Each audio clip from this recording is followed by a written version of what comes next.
Your customers, how they're digitizing, and how is BCG itself as a firm, which is a substantial firm, digitizing even more, accelerating that and embracing it to respond to this. Yeah.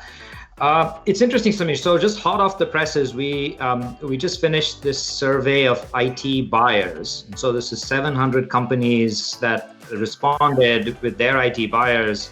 And we asked them, and as consultants, you always have to have things in a 2x2. So we asked them on one dimension, how do you see COVID-19 impacting your IT purchases at various different categories of purchases?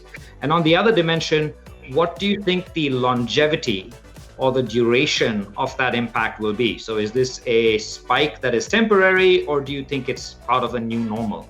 And what's interesting, and I think this is good news for Icertis overall, what we found is there are some categories that are spiking temporarily. Think things like really being careful on CapEx expenditures and so on and so forth.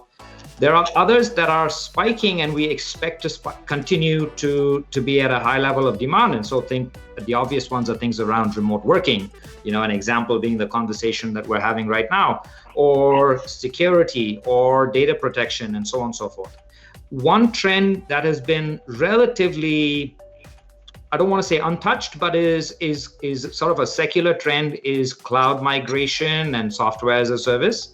And that combination of things, so software as a service combined with the importance of sort of productivity and collaboration is very much in the space where Icertis is at.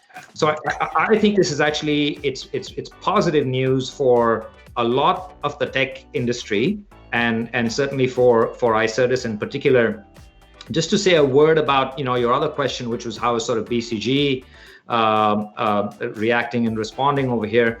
Look, I think for us, we are finding that digitization, as you mentioned, is become even more essential in the conversations that we have with our clients.